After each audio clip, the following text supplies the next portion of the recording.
কয়দিন ধরে এক নাগাড়ে এইভাবেই বৃষ্টি হচ্ছে, এদিকে ঘরে দুটো চালও নেই যে সেদ্ধ করে খাবো। এমন ভাবে চলতে থাকলে তো বন্যা হয়ে যাবে। কি হয়েছে গিন্নি, কি এত বিড়বিড় করছো?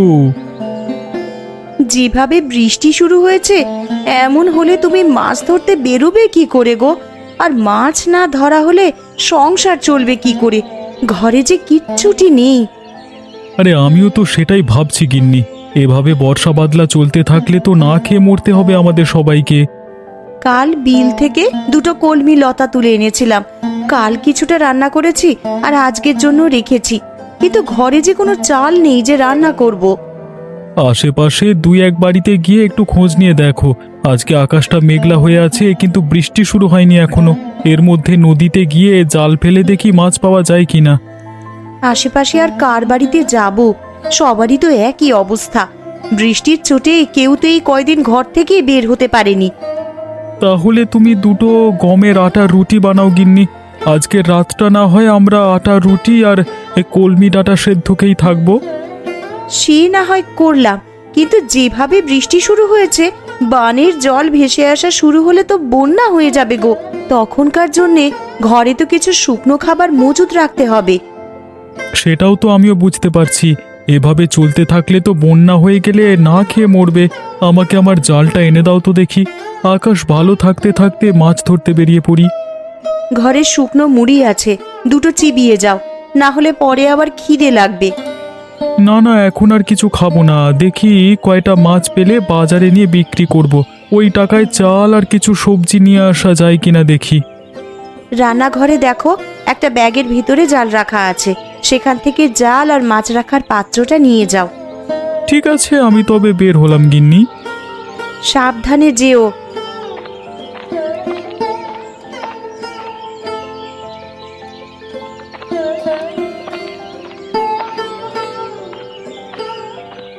হায় হায় হায় হায়, কি হলো আমার?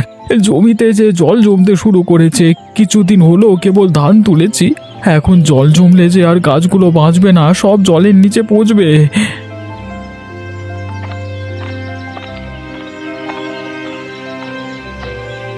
কিরে গোপাল, কি হয়েছে তোর? এভাবে আহাজারি করছিস কেন? দেখুন হারান দাদা, এই কদিনের বৃষ্টিতে আমার জমিতে জল জমেছে। আজকেও তো আকাশ মেঘলা হয়ে আছে, যে কোনো সময় বৃষ্টি নামতে পারে। এভাবে চলতে থাকলে তো জমি জলের নিচে তলিয়ে যাবে। আমিও তো আমার জমি দেখে এলাম, আমার জমিতেও তো জল জমছে রে গোপাল। বুঝতে পারছি না কি করব। এমনিতেই বৃষ্টির জন্য মানুষের আয় রোজগারের পথ বন্ধ হয়ে আছে কদিন ধরে। তার উপর আমাদের চাষিদের যদি এই অবস্থা হয় তাহলে মানুষ খাবে কি আর বাঁচবে কি করে? এখন থেকেই আমাদের আগাম প্রস্তুতি নিয়ে রাখতে হবে, নাহলে পরে আমাদের বিপদে পড়তে হবে। আমরা গরিব চাষাভুষো মানুষ, আমাদের নিজেদের জমানো তো তেমন টাকা পয়সা থাকে না। যা থাকে জমির কাজে লাগিয়ে দিই ফসলের আশায়।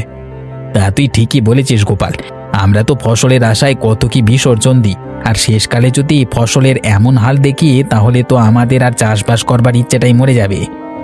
এক কাজ করলে কেমন হয় দাদা? কি কাজ? আমরা যদি সেচে জমির জল সব বাইরে ফেলে দিই তাহলে কেমন হয় বলো তো? তুই খেপেছিস নাকি রে গোপাল? এই এত জল কি সেচে শেষ করা সম্ভব? কি করব বলো, জমির এমন হাল দেখে মাথায় যা আসছে তাই বলে ফেলেছি। বিপদের সময় এমন অস্বাভাবিক চিন্তা মাথায় আসে, কিন্তু তাই বলে তো আর বোকার মতো সেটা করতে গেলে হবে না। তাহলে এখন আমরা কি করব দাদা? কি আর করব, আকাশ পানে চেয়ে থাকা ছাড়া কোনো উপায় নেই। আকাশে রোদ উঠলে এই জল শুকিয়ে যাবে, তখন আবার ফসল বোনা যাবে যদি এগুলো নষ্ট হয় তো। আবার ফসল বুনবার মতো সামর্থ্য এখন আমার নেই দাদা। আর তাছাড়া আকাশের যা হাবভাব দেখছি তাতে করে মনে হয় না এই বৃষ্টি এত সহজে যাবে। সে পরে দেখা যাবে, এখন এখানে বিলাপ করে লাভ নেই, চল বাড়ির দিকে যাই আমরা।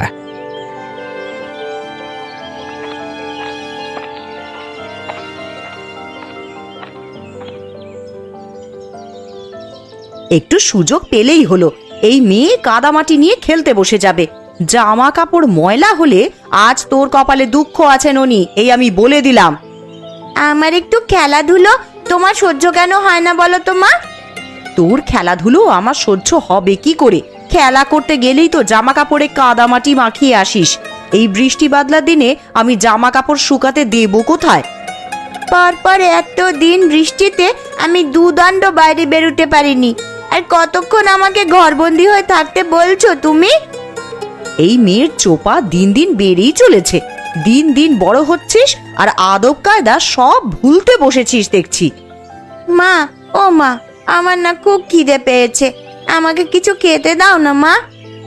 একটু আগেই না গুড়মুড়ি খেয়ে খেলতে বসলি, এখনই তোর খিদে পেয়ে গেল? অভাবের স্বভাব নষ্ট, কথাটা তো সত্যিই দেখছি। পেটের খিদে কি আর অভাব মানে বলো? আমার যে একটু বাদে বাদেই খিদে পায় মা।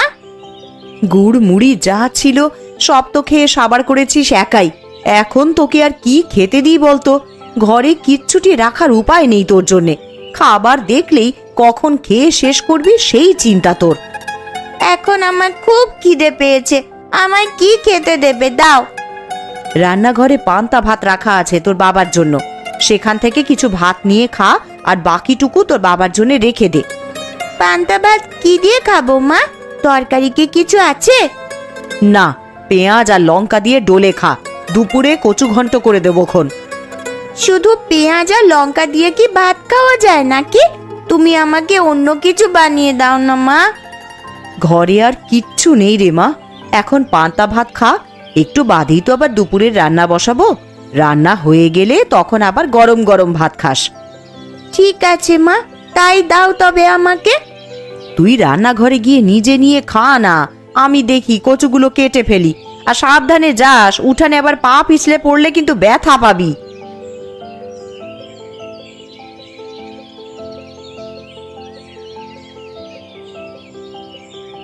লোকটাকে সেই কখন থেকে খেতে ডেকে এসেছি, এখনো আসার নাম নেই।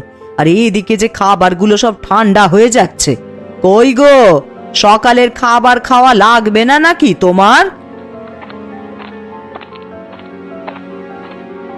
একটু খাজনার কাগজপত্র নিয়ে বসেছিলাম কিন্নে, ভেবেছিলাম হাতের কাজটা শেষ করে তবে খাবো। তা তোমার জ্বালায় কি আর হলো? আবার ঠান্ডা হলে তো আবার বলবে ঠান্ডা খাবার খাবো না। তোমাকে নিয়ে আমার হয়েছে যত জ্বালা। আমার কাজ না মিটিয়ে সেখান থেকে উঠতে ভালো লাগে না। আরে জানোই তো টাকা পয়সার হিসাব কিতাব। হয়েছে, খাবারের সময় খাওয়া আর কাজের সময় কাজ। এত টাকা টাকা করছো, মরে গেলে এই টাকা খাবে কে শুনি? আমার টাকা আমি খেয়েই মরবো, কাউকে আমার টাকার ভাগ দেব না আমি। হয়েছে বাপু, হয়েছে। তোমার ওই কালোবাজারি টাকা নেওয়ার ইচ্ছে আমার নেই। দুবেলা দুমুঠো ভাত খাই, সেটাই আমার হজম হতে চায় না। আরে মনে রেখো, এই কালো টাকা দিয়ে কিন্তু সব আরামায়েশের জীবন পেয়েছো গিন্নি। গাঁয়ের মানুষদের রক্তচোষা টাকাতে আমার আরামায়েশ ভালো লাগে না। তুমি ভালো করেই জানো যে আমি বিলাসিতা পছন্দ করি না। আর হতভাগাদের থেকে মেরে আনা টাকা তো আমাকে আয়েশ দিতে পারে না। খেতে এসে তোমার নীতি কথা শুনি তো পেট ভরে যায় গিন্নি। এতই যখন মায়া হয় তখন যাও না, একটা ধর্মশালা খুলে বসো। সেটা পারলে তো ভালোই হতো। জীবনে তোমার সাথে থেকে যে পাপ কামিয়েছি তার বদলে কিছুটা পুণ্য যদি পেতাম। আমায় কি খেতে দেবে না নাকি নাকি এভাবে খোঁচা মেরে কথা শোনাতে থাকবে? তাহলে আমাকে ডাকবার কি দরকার ছিল শুনি? দিচ্ছি, খাবার খেতেই তো ডেকে এনেছি, তা তুমি তো শুরু করলে।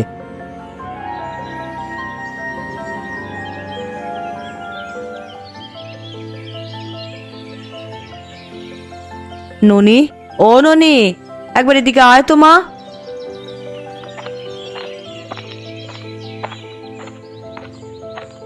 কি হয়েছে মা, আমায় ডাকছো কেন? কচুর ডাঁটার ঘন্ট করব, কিন্তু এখন লবণ জলে ভিজিয়ে দেখি কচুগুলো কমে গেছে অনেকটাই। এইটুকুতে সবার তো খাওয়া হবে না রে। তা এখন আমায় কি করতে হবে সেটা বলো। তুই ঘরের পেছনে গিয়ে কটা কচুর ডাঁটা তুলে আন দেখি মা। ওরে বাবা, আমি পারবো না ঘরের পেছন থেকে কচু আনতে যেতে। ওইগুলো ধরলেই আমার হাত চুলকাবে। হাতে প্লাস্টিক বেঁধে তুলে নিয়ে আয় মা, না হলে দুপুরের তরকারি যে কম পড়ে যাবে।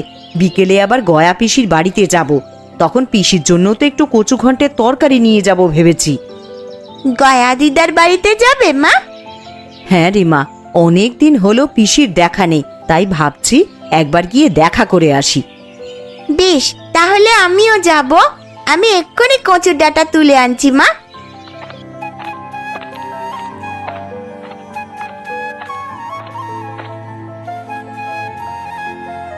জয়াদি, ও জয়াদি, রান্না বসিয়ে দিয়েছো দেখছি। আমার তো এখনো কিচ্ছু করা হলো না গো। আরে কমলা যে, আয় বস এখানে। না দিদি, বসতে আসিনি, আমি এসেছি তোমার কাছে কিছু চাইতে। কি চাইতে এসেছিস কমলা? ঘরে রান্না করার মতন কিচ্ছুটি নেই দিদি। এখন কি রান্না করব ভেবে পাচ্ছি নে। কাল কটা কলমির ডাঁটা তুলে এনেছিলাম, তাই দিয়েই কালকের দিনটা কোনো রকমে চলেছে।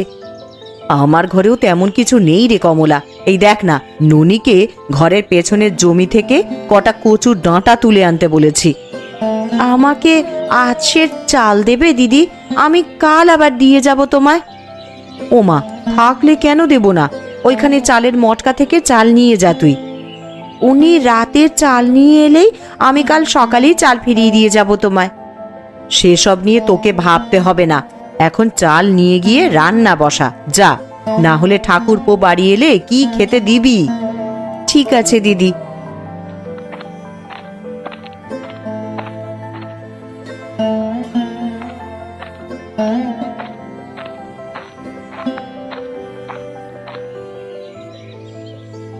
আজ 2 দিন হয়ে গেল বাড়ির বাইরে কোথাও যেতে পারছি না। এইভাবে জলবন্দি হয়ে কি থাকা যায় নাকি? ঠিক মতো 2 দিন রান্না খাওয়াও হচ্ছে না।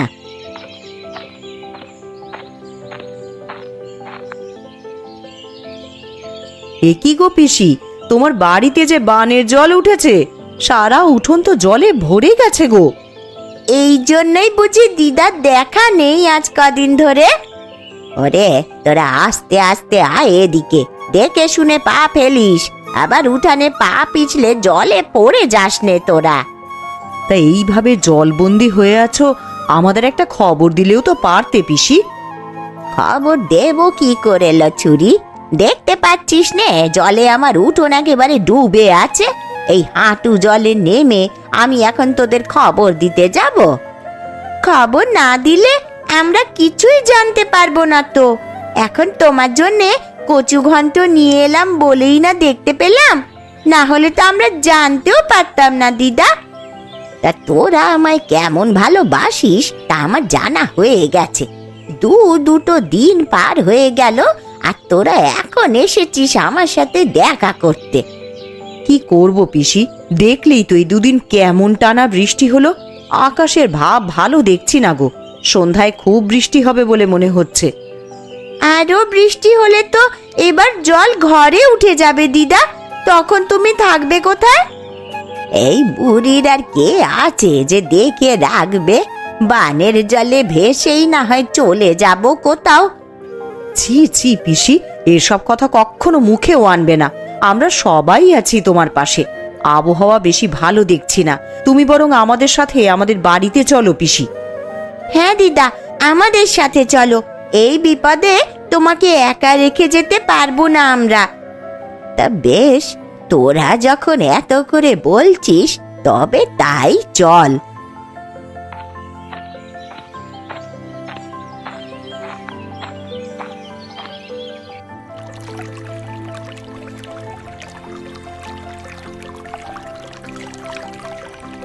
ভাগ্যিস কিছু শুকনো খাবার এনেছিলে, না হলে তো আমাদের দুর্ভোগের শেষ ছিল না। যেভাবে বানের জল হুট করে বাড়িতে প্রবেশ করা শুরু করলো, খাবারের জন্য কোথায় যে যেতাম পরে।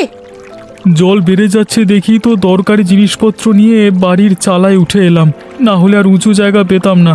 কলা গাছের ভেলা বানিয়ে রেখেছি, যে কোনো দরকার হলে এই ভেলায় ভেসে বেরোনো যায়। কিন্তু যেইভাবে চারপাশে বানের জল বাড়ছে, আমার যে বড্ড ভয় হচ্ছে গো। জল বেশি হলে তখন যাব কোথায় আমরা? ও তুমি চিন্তা করো না গিন্নি, একটা না একটা উপায় ঠিক হবে। আমি একটু বেরোবো। হ্যাঁ, তুমি আবার এখন কোথায় যাবে শুনি? হারান দাদা গোপাল দাদাদের কি অবস্থা, তারা কোথায় আশ্রয় নিয়েছে, এসব একটু দেখে আসতে হবে তো। তুমি চলে গেলে আমি একা একা কি করব এখানে? জল যদি বেড়ে যায় তাহলে আমি একা হাতে কিভাবে কি করব? ওসব নিয়ে চিন্তা করো না গিন্নি, কলা গাছের ভেলা তো একটা বানাইনি, মানে আমি আগে থেকেই আর একটা ভেলা বানিয়ে রেখেছি, কোনো বিপদের আভাস পেলে জিনিসপত্র নিয়ে ভেলায় চড়ে বসবে। হ্যাঁ, না বাবা, আমার একার এত সাহস হবে বলে মনে হচ্ছে না। হবে গিন্নি হবে, বিপদে পড়লে মানুষ সব করতে পারে। ভাবছি সবাইকে নিয়ে মোড়লের বাড়ি যাব কিছু সাহায্যের জন্য, আর সাথে করে জালটা নিয়ে যাব। বানের জলে ভাসা কোনো বড় মাছ পেলে ধরবো। মানুষ বাঁচবে কি করে তাই ভেবেই মাথা খারাপ হয়ে যাচ্ছে, আর তুমি কিনা বানে ভাসা মাছ ধরবে? হ্যাঁ গো হ্যাঁ গিন্নি, যদি ভালো মাছ পাই তবে আমরা সবাই মিলে সেটা তো খেতে পারবো। কারোর কাছেই যে খাবার জিনিস তেমন কিছু নেই। তা তুমি ঠিকই বলেছ, এই সময় তো নদী নালা সব ডুবেছে, বড় বড় মাছ এখন বানে ভেসে আসবে। আমি জালটা নিয়ে একটু ঢু মেরে আসি, আর দেখে আসি সবার কি অবস্থা। ঠিক আছে, সাবধানে যেও, আর তাড়াতাড়ি ফিরে আসবে কিন্তু। ঠিক আছে গিন্নি।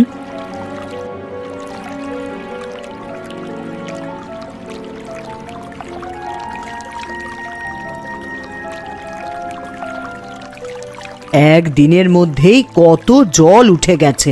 এইভাবে বানের জল আসতে থাকলে তো সারা গ্রাম জলের নিচে চলে যাবে। আরে ওসব নিয়ে তুমি চিন্তা করো না গিন্নি, সারা গ্রাম জলের নিচে তলিয়ে গেলেও আমাদের বাড়িটা উঁচু আছে, আমরা এখানে নিরাপদে থাকতে পারবো। তুমি কেমন মোড়ল বলো তো? আমি আমাদের কথা বলছি না, আমি বলছি গ্রামবাসীদের কথা। তাদের এই বিপদের দিনে তোমার উচিত তাদের পাশে দাঁড়ানো। আর তুমি আবার এখন শুরু করলে? দেখছো বানের জলের জন্য সবাই ঘরবন্দি হয়ে আছে, তার মধ্যে তুমি বলছো আমাকে মানুষের খোঁজ নেওয়ার জন্য। সব সময় নিজেরটাই বুঝলে তুমি। তোমাকে যে কে মোড়ল বানিয়েছিল? আমাকে গ্রামের লোকেরাই মোড়ল বানিয়েছিল, কিন্তু আমার ভালো তো তোমার হজম হবে না।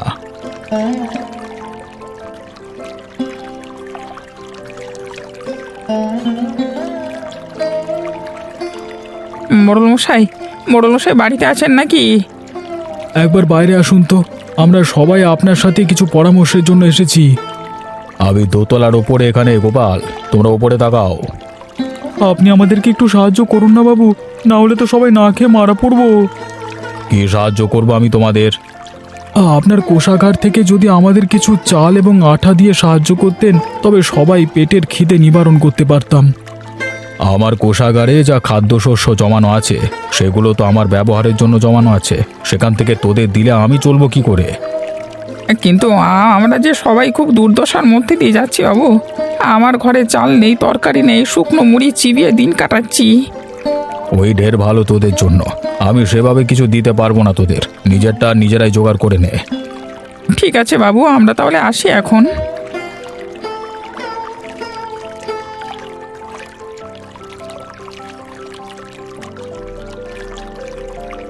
ও মা, দেখো ওই দেখো, কত বড় একটা মাছ দেখা যাচ্ছে বানের জলে।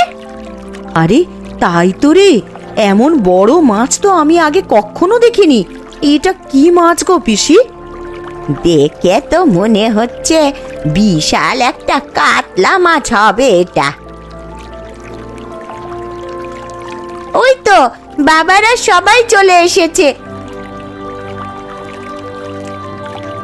বাবা জানো, এই বানের জলে বড় একটা কাতলা মাছ ভাসতে দেখা যাচ্ছে। কি গো, কোনো সাহায্য পেলে মোড়লের কাছে? না গো গিন্নি, মোড়ল আমাদের কোনো সাহায্য করতে রাজি হলো না। এখন এই বিপদের দিনে আমরা যে কি করব? ঘরে যা ছিল সব তো প্রায় ফুরাবার পথে। এগুলো পুড়িয়ে গেলে খাবো কি আমরা তখন? তোরা মাছ ধরা শুরু কর। বড় কাতলা মাছ দেখা যাচ্ছে বানের জলে, ধরতে পারলে বিক্রি করে অনেক টাকা পাওয়া যাবে। তা তুমি মন্দ বলনি পিসি। ওই যে বাবা দেখো, কত বড় একটা মাছ। এমন মাছ আমি জীবনেও কখনো দেখিনি। তুই দেখবি কি রে? আমরাও যে এমন বড় মাছ আগে কখনো দেখিনি। এই মাছ আমাদেরকে ধরতেই হবে, যে যা পারো তাই নিয়েই চলো।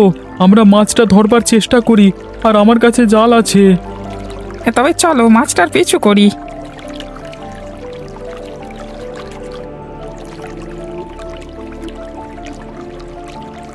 কিরে, তোরা সবাই মাছ ধরবার সরঞ্জাম নিয়ে কোথায় চলেছিস?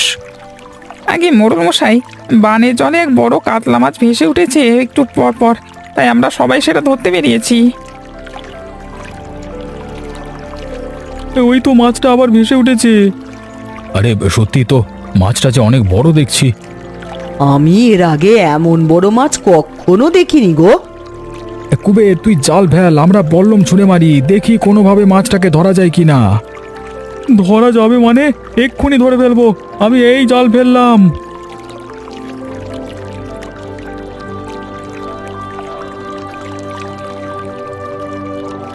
দাদা, আমাকে সাহায্য করো তোমরা, একা হাতে আমি বড় মাছ তুলতে পারবো না।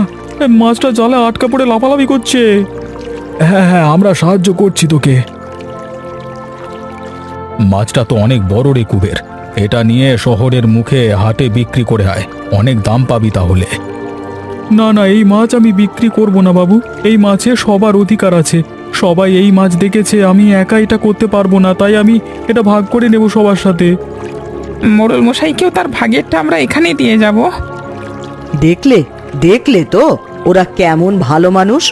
বানে ভেসে আসা একটা বড় কাতলা ধরে ওরা সেটা তোমাকে ভাগ দিতে চাইছে, আর তুমি কি না ওদের একটু সাহায্য করতে চাওনি। আমি আমার ভুল বুঝতে পেরেছি, আসলে একা একা কোনো কিছু ভোগের শান্তি নেই। কথায় আছে, ভোগে নয় ত্যাগই প্রকৃত সুখ। তোরা যাবার পথে আবার কোষাগার থেকে চাল ডাল যা লাগে নিয়ে যা। তাহলে তো আজকে বানে ভাষা বড় কাতলা মাছ দিয়ে মহাভোজ হবে সবার। তোরা বাড়ি গিয়ে সবাইকে আমার এখানে নিয়ে আয়, এই বিপদে আমরা সবাই একসাথে আমার বাড়ির দোতলায় থাকবো। ঠিক আছে বাবু, আমরা তাহলে বাড়ি গিয়ে সবাইকে নিয়ে আসি। মাছটা আপনার বাড়িতে রেখে যাই, এসে না হয় রান্না বান্নার আয়োজন করা যাবে। হ্যাঁ।